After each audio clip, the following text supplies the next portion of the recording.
chers tous, une fois de plus, Sergent Doudi et bienvenue pour cette session de vidéo.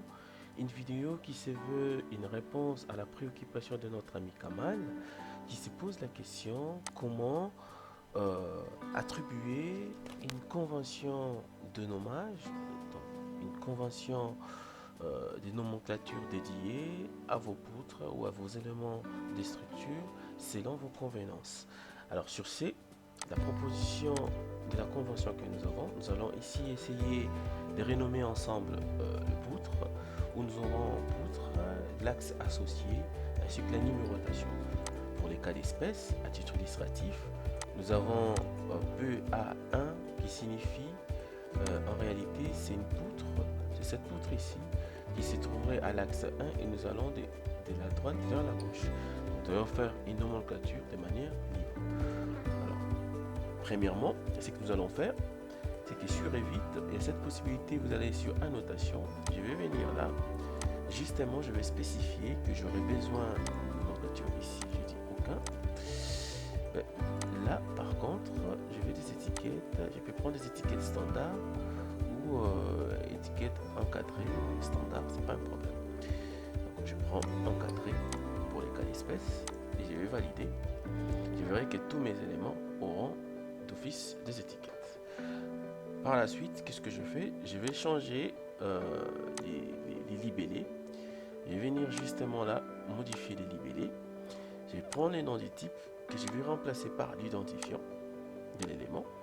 Et quand je fais appliquer OK, je vais charger dans les projets. Je vais remplacer. Je vois que c'est maintenant des libellés. Alors, par exemple, là, j'aimerais appeler ça PA1, PA2, PA3 et ainsi que PB1, ainsi de suite. Alors sur ce, je vais faire appel au GeoTools. Je vais venir justement là, je vais lancer GeoTools. Ici, je vais spécifier les current number, les numéros en cours, je vais dire 1. Et ici, je vais appeler ça P, je prends l'axe, et puis je prends ça comme un préfixe. Et sur ce, je vais venir justement cliquer PA1, PA2, PA3, PA4. Alors sur cet axe ici, je vois bien qu'il s'agit de B. Je vais venir justement là. Je vais remplacer par B.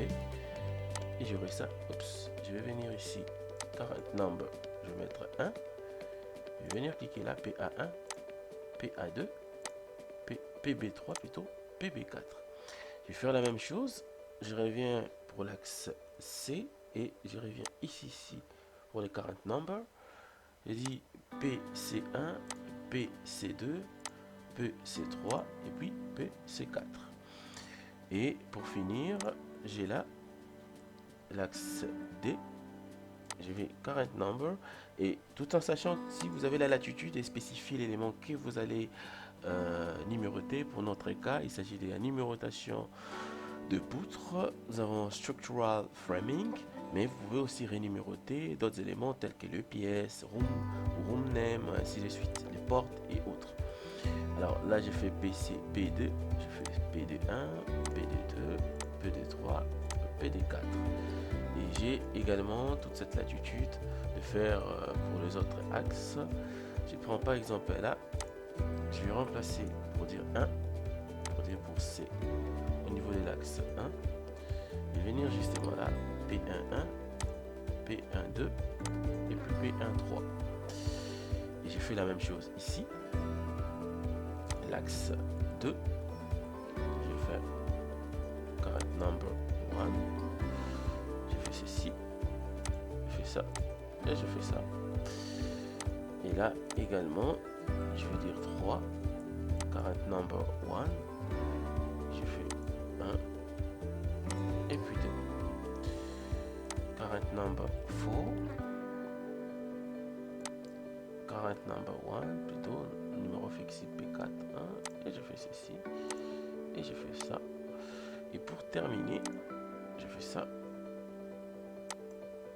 Je fais current number 1. Oups. Je fais ça. 1. Et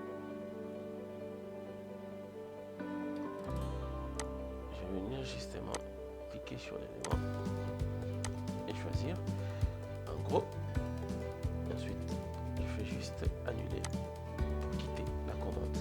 En gros, d'une certaine manière, voilà comment vous pouvez bien évidemment attribuer de manière délibérée, de manière libre, euh, vos, vos éléments de structure, les numéroter pour envie de les représenter en toute quiétude, de manière délibérée, grâce au GeoTools Element Renumber and Rename.